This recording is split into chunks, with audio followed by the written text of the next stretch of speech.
Lights, camera, action. Yeah.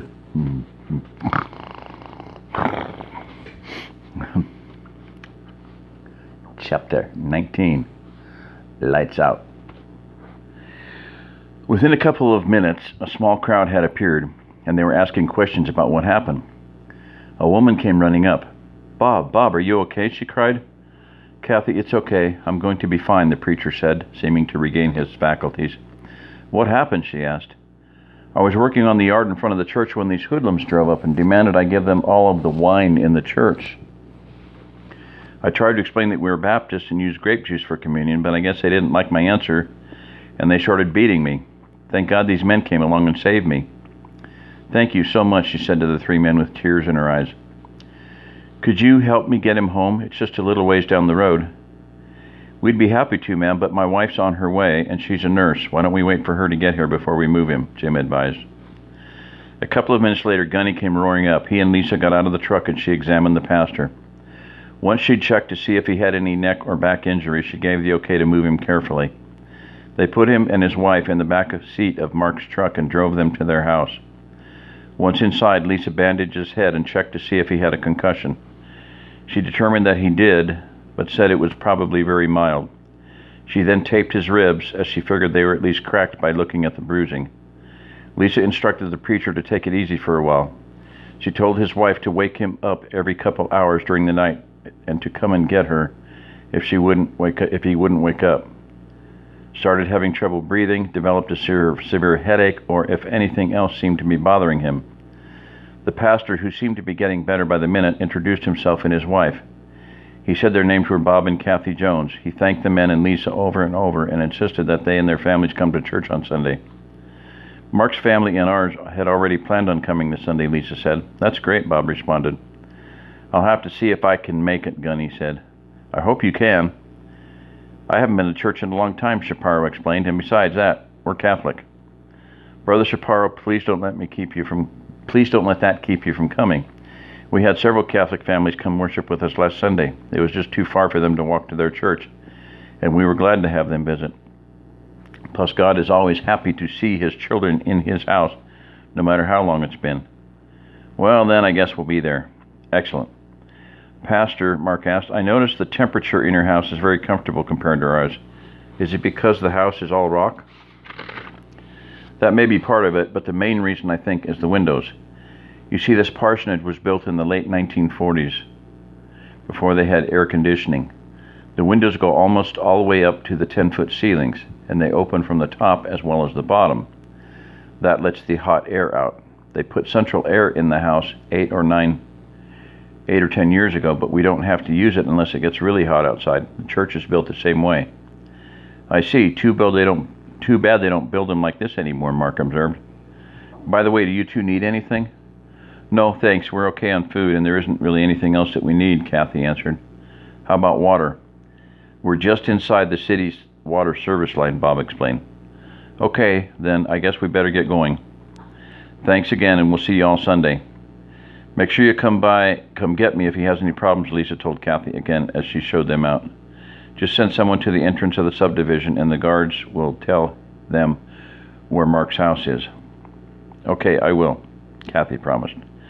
When the group got home, dinner was ready, and it was time for the president's speech. They listened to him talk as they ate. He made good on his threat from the day before. Los Angeles, Atlanta, Cleveland, and Detroit were placed under martial law. The president said that some Army Reserve troops were already in place and reinforcements on the way to take control of these cities. No one was allowed out of his or her home between 8 p.m. and 6 a.m. Also, anyone seen looting or vandalizing would be shot on sight. The president said he regretted having to do this, but there was no other choice. When the local news came on, there were a couple of items everyone found interesting. The first was that City Water Board was shutting off the water again tonight. They said they weren't able to finish the pump maintenance last night, and that they'd be working on it again. Mark didn't know much about how the city water system worked, but he didn't see how doing maintenance on a pump could shut the whole system down. He was thankful they had their own well, and he just needed to get that windmill from the ranch. George had some experience with windmills, and he was confident they could get it to work. The second item of interest was that the police department was asking that property crimes not be reported to them unless the loss was over $50,000. They explained they didn't have the resources to record or investigate those crimes. They asked the citizens to document as much information as they could and to report it once the power was back on so it could be logged into the computer. When the news was over, everyone walked down to the Olson house. George had a stack of papers he and his committee had worked on. When they got to the meeting, Mark noticed that there were more people here than he'd seen before. John was right about how many people there were, about how many new people there were. Several people introduced members of their extended family who had come to stay in the subdivision. Mark also noticed that just about everyone was talking about the president's address. Some were outraged that he'd actually put the military in charge of some cities and suspended the rights of the people in them. Others argued that he'd done the right thing to make those cities safe, and they said, "What good are rights if you're afraid to go outside?" A few people had heard about the attack on the Baptist preacher and came up to ask Mark about it. Scott Simmons made an observation to Mark about the speech that he hadn't noticed before. "Did you notice that he didn't make any promises tonight about when the power would be back on?" Scott asked. "I think he's been trying to forestall the inevitable. Now he's going to break the truth to the country real slow and hope things don't come crashing down around his ears." Mark thought that Scott was probably right. If the country got used to the idea of power not coming back on a little at a time, maybe things would be okay. On the other hand, if it came as a shock to a large part of the country, who knows how bad things could get. One thing was for sure.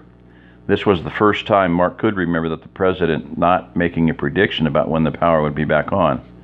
The more Mark thought about it, the more he felt a sense of urgency about getting all of their preparations done. After a few minutes, John called the meeting to order. "I know we're all anxious to hear what the gardening committee has to present," John started, "but there's an issue I feel we need to discuss first. It is apparent that many of us are moving our friends and family into the subdivision. I'm concerned that if this doesn't stop, we won't be able to grow enough food to support all of these people. We only have so much land to grow things on. I know each family that moves in can go to Kroger, but what if they shut down or cut back on what they let us get?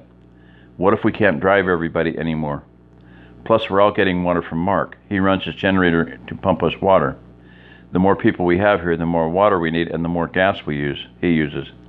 What are we going to do if we run out of gas?" John paused for effect. Many in the crowd just looked around.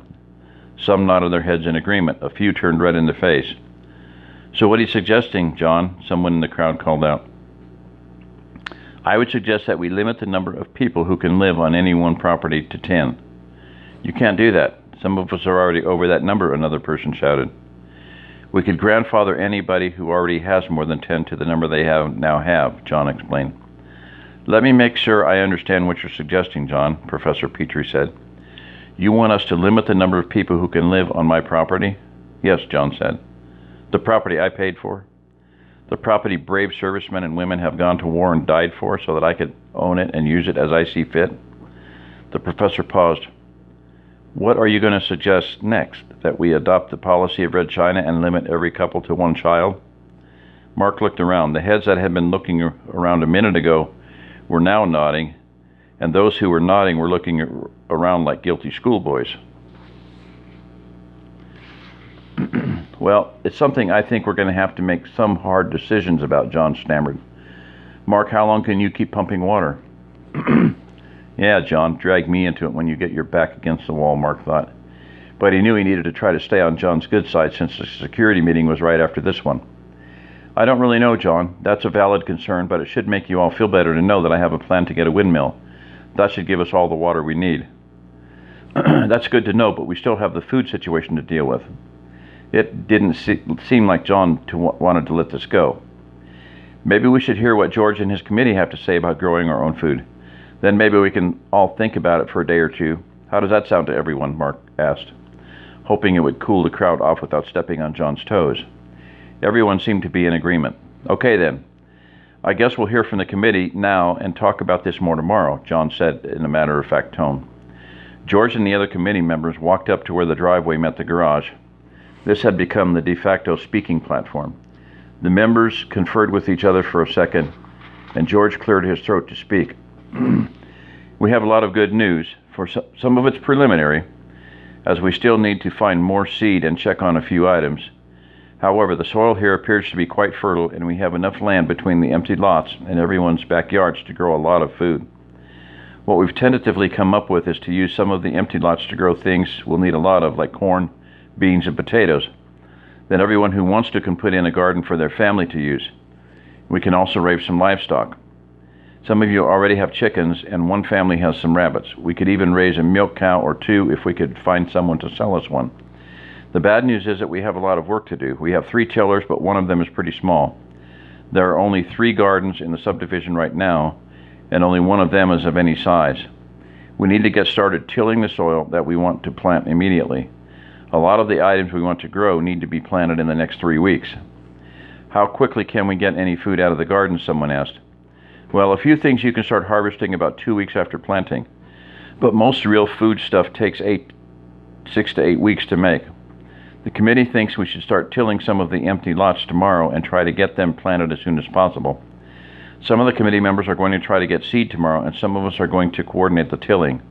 We need volunteers to help with the work, and we're asking for donations for the seed. Lots of hands went up.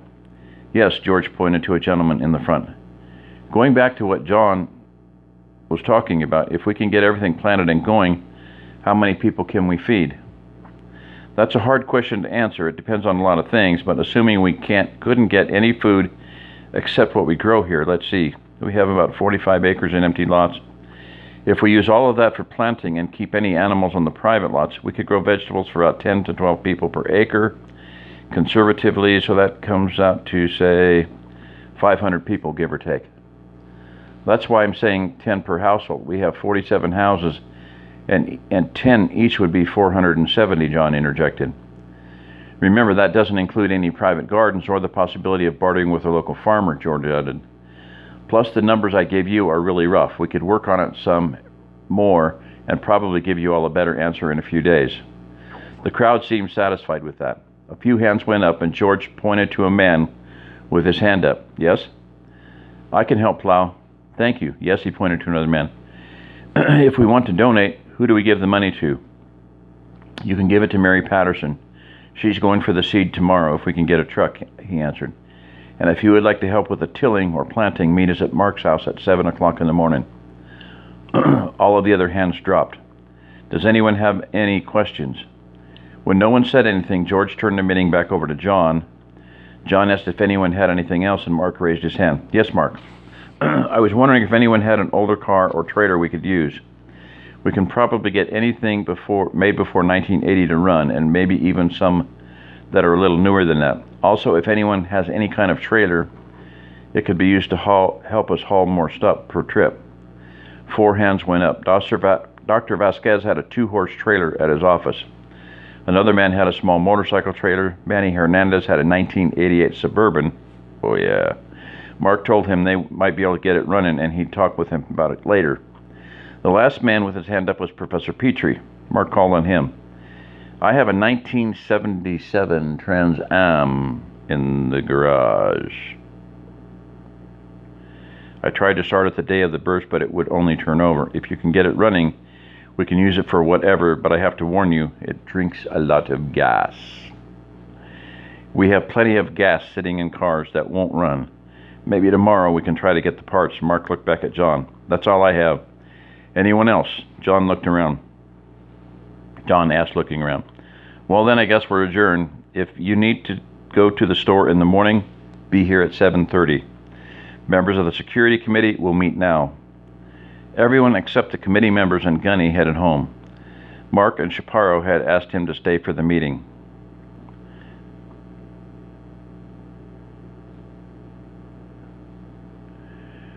Mark also had the map that Gunny had drawn for them the other day. John pulled a card table and some folding chairs out of his garage, and everyone sat down. Introductions were made all around. All the men knew each other, but they introduced themselves for the benefit of Susan Banks, the only woman on the committee. Susan was a vice president down at Wilson County State Bank. She had 2 boys, ages 7 and 10. She told them she'd been divorced for almost 3 years. Chaparro started the meeting by asking Gunny to go over the suggestions he'd made a few days ago. Gunny got the map from Mark, spread it out on the table, and explained what he thought they should do. He suggested they start with the front, as that would be where most people would try to get in from, at least at first. Then he explained they could work on the sides and the back. I would also get to train in the guards right away. I noticed they weren't sitting down anymore, but they're still not paying attention like they should. Gunny, do you really think that's necessary? John asked. Yes, sir, I do. Them boys you got up front probably couldn't stop those excuse me, ma'am, those gentlemen who attacked the preacher earlier. I counted 8 of them. If they came armed, you'd be in a heck of a jackpot.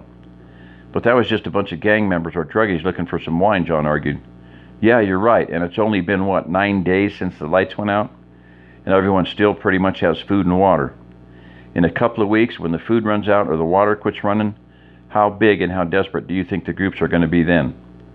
John didn't say anything. He just sat back in his chair with his arms folded. Several of the committee members, especially Susan, asked questions, and Gunny answered them as thoroughly as he could. Mark was surprised that all of the questions Susan asked were very insightful. When Gunny had answered all of their questions, he excused himself to go tell Abby good night and drive himself home before sundown.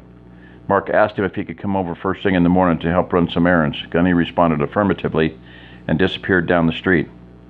Well, Professor Petrie said, what do we want to present to the group? I think the gate might be a good idea, but doing the rest of that stuff is probably a waste of time, John stated flatly. I don't know, John. I think everything Gunny said made some pretty good sense to Shapiro said, as the others nodded their heads in agreement.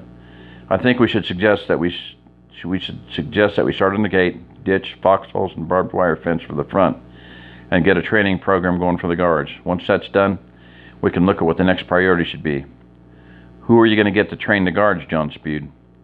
I was thinking you should do it. I pulled a lot of guard duty during my stint with the Army, but I understand you Marines are the best of the best. Isn't that why you devil dogs are in charge of security for all of our foreign embassies? Shapiro asked. John's demeanor immediately softened. That's true. I guess I could work out a training program. Mark was shocked that a guy as big and gruff as Shapiro could be such a diplomat. All right, that sounds good, Professor Petrie said. I second the motion that we present the work for the front of the subdivision to the group tomorrow. All in favor, Shapiro asked. Everyone, including John, raised their hands. Okay then, Shapiro said. Pending approval, I suggest we all take a part of the plan to head up. John's going to work on training the guards. I can be in charge of the gate and blocking off one of the driveways. Professor, can you take the fence? The professor nodded.